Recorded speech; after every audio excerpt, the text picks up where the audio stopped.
But okay, let's talk about that interview. So people will say that the reason why you were fired was because you rolled your eyes at the sister of the she's a sister of the of somebody who's a hostage right now, or is a Right. former hostage? A hostage currently. A current hostage. Okay.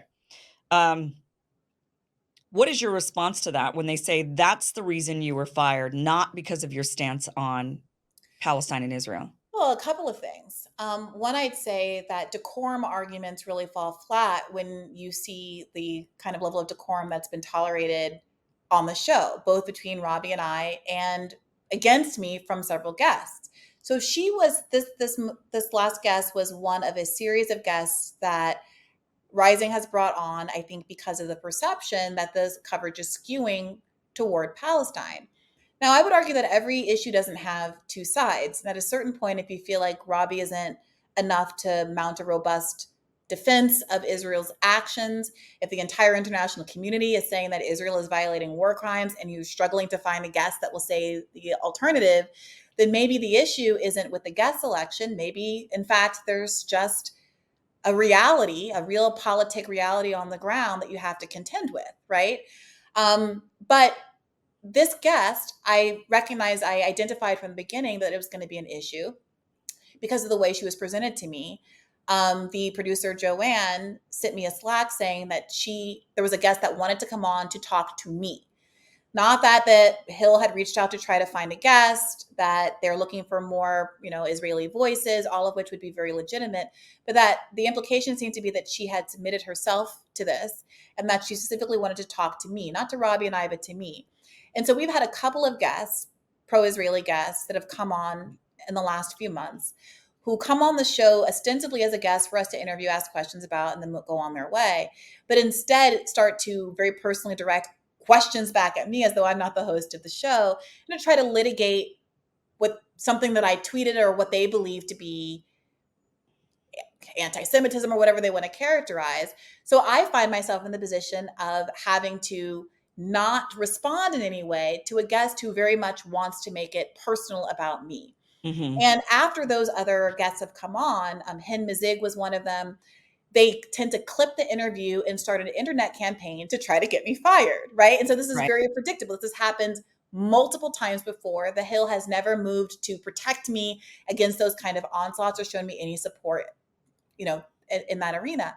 So when this guest proposed herself, I mean, I agree, frankly, that we should have hostage family members and other Israeli guests on, particularly because so many hostage family members have been protesting Netanyahu for not prioritizing the release of their family members and Right. instead wanting to use this as an opportunity to ethnically cleanse Gaza instead of getting their loved ones home. So we're having this conversation. I ask her, how do you feel about how your sister's well-being is being prioritized here? And when I tried to direct the conversation either, directly to her sister, what kind of person she is, why she misses her, or to this kind of bigger political question of what she thinks should be done to prioritize hostage release, she would say, well, I don't want to really talk about politics. I'm not a political expert, and pivot the conversation away.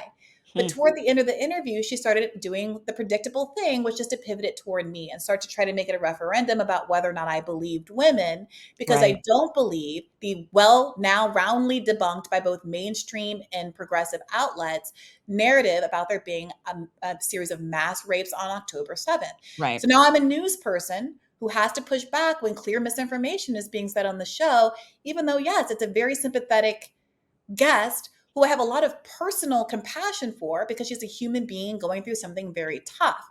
Yeah. But if there's no one else in the show, if Robbie isn't willing to offer any pushback against clear misinformation that's being said on the show, and if the producers of the show aren't willing to vet guests for being kind of substantive guests as opposed to people who are trying to push an ideological agenda on the show, then basically it becomes a sort of a setup for me to either have to relinquish any sense of journalistic credibility and allow um, people to push their own political agendas on the show and let the show be a useful idiot and a tool for that agenda, or to do my job and push back and risk seeming unsympathetic to a person who is genuinely very sympathetic as they're making personal attacks against me. So it was a really tough situation.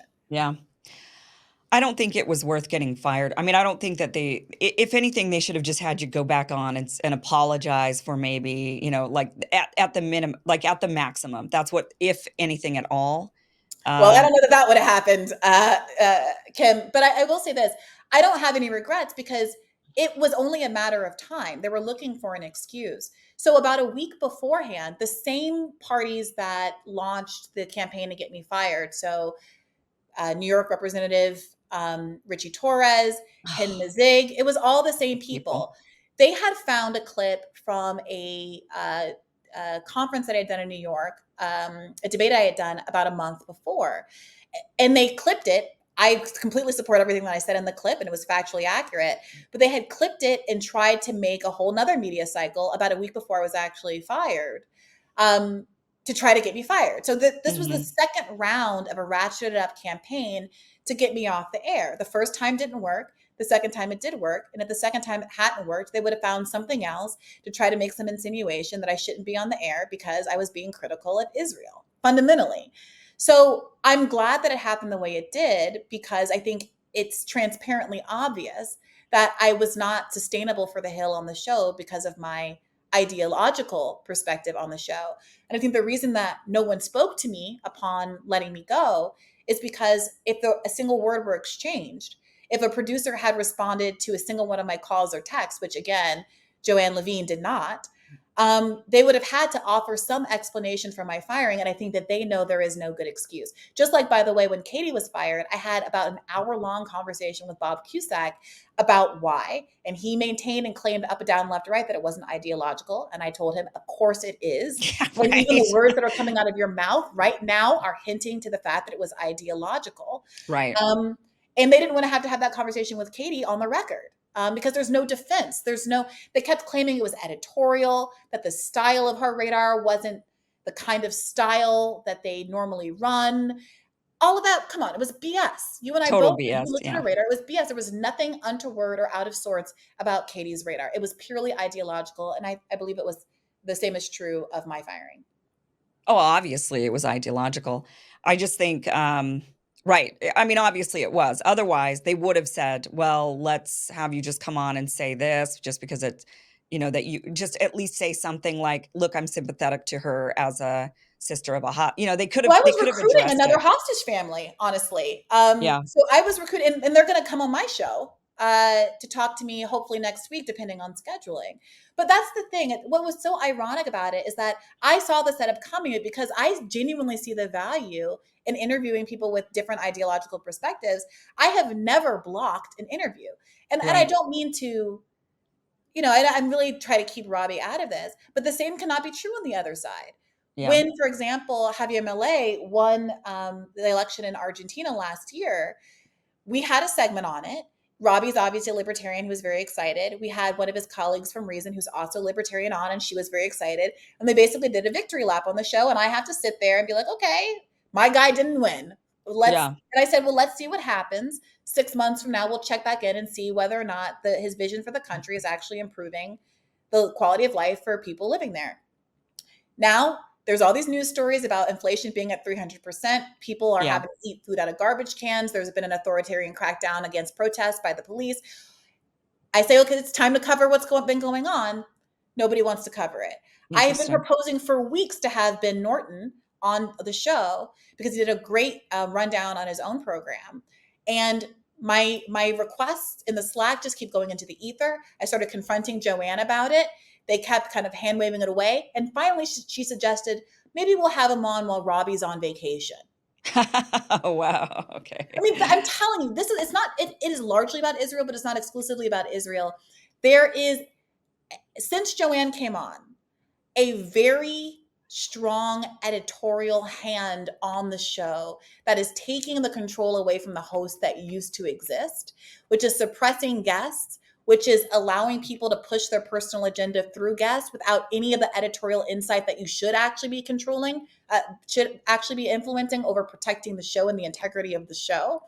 And I am concerned about the long-term viability of the show, not because I don't believe it can bounce back from new hosts. Obviously it has and it can and it could, but are the people who are running the show able to let it breathe enough to retain the character that made it so great to begin with. I guess time will tell on that one, right? Time will Time will tell. tell. Yeah, it's really, the worst part about your firing, in my opinion, is it legitimized the mob that is going around trying to get people silenced and fired for their stances, for defending the Palestinians, for being critical of Israel. Like, it's just such a bigger issue than even just Rising Of and course. that loss there. It's these people are now celebrating and thinking that that they can go around and get away with that, and And they unfortunately. can. Right, that's right, unfortunately, they can. That's what they showed by doing that to you, and And that to Mehdi me is the Hassan, biggest issue. I mean, I know Yeah, we have our differences politically with Mehdi, but right. if you can push out someone with that much power at MSNBC, I saw some of the same people who were coming after me starting to go after IN at MSNBC. I'm sorry, I forget his last name, but one of the three Muslim hosts that was sidelined immediately after October 7th, along with Ali Velshi. Um, there have been. I'm queuing up an interview with a Palestinian professor at Hebrew University in Israel who was not only attempted to kind of temporarily suspended, I believe, but arrested and dragged out of the university by the Israeli police. You're seeing people being rejected from tenure and having their professional status imperiled at universities because of speaking out. You're seeing Jabal Bowman, who polls show is likely to lose his reelection in New York because he's being challenged by an APAC candidate who just got the endorsement of Hillary Clinton today or yesterday. You know, very powerful people, Congress members, people at the most established media institutions in the country are being threatened very credibly because of saying anything critical of Israel. And so, to the extent that you think this is not going to happen to you, just wait a second, wait a beat. And by the way, it's not just Rising. There, I got hundreds of emails. They inadvertently sent it to my bad faith email address, but addressed to Patreon, trying to get Patreon to deplatform me and impede my ability to completely independently have my own show and sustain myself outside of a corporate media context. They shut down TikTok, right? They're going to implement a Yeah, TikTok ban because they want so much control over people who are operating outside of institutions to conform with the narrative that they've been pushing down our necks for 75 years with respect to Israel. This is a very dangerous time. And frankly, anybody who's not speaking up about this is it is putting themselves at risk of ultimately being in a position where they're no longer able to speak up about this. yeah.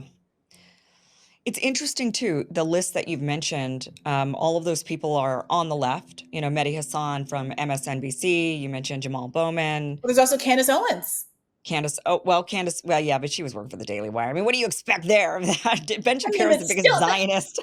yes, but also what an amazing moment to reveal the hypocrisy of the free speech crowd over Yeah. there on the right, right? I Well, think there was that's a lot of but you know what? When she was let go of Daily Wire, there was a lot of pushback from the right. The right was not okay with Candace's firing. They were not cheering it. They all went after Ben Shapiro. They thought he was the bad guy in the whole thing.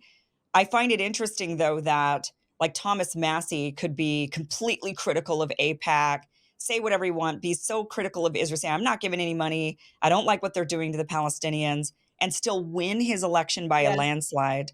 APAC has put out a thing saying that they have of the Democrat candidates, they have a 100% track record. So if they back a candidate, that candidate wins 100% of the time with Democrats. They can't say that with Republicans. I yeah. find that interesting. Thank you for watching this clip from the full Kim Iverson show, which you could catch just by heading to that link down below, KimIversonShow.com. You can watch the full show from what you just watched, or you could catch the full show live Monday through Friday, live streams, 5 p.m. Pacific, 8 p.m. Eastern at KimIversonShow.com. See you then. Be sure to like, share, and subscribe. Never miss an episode. Never miss a clip. Never miss a segment. Thanks, guys.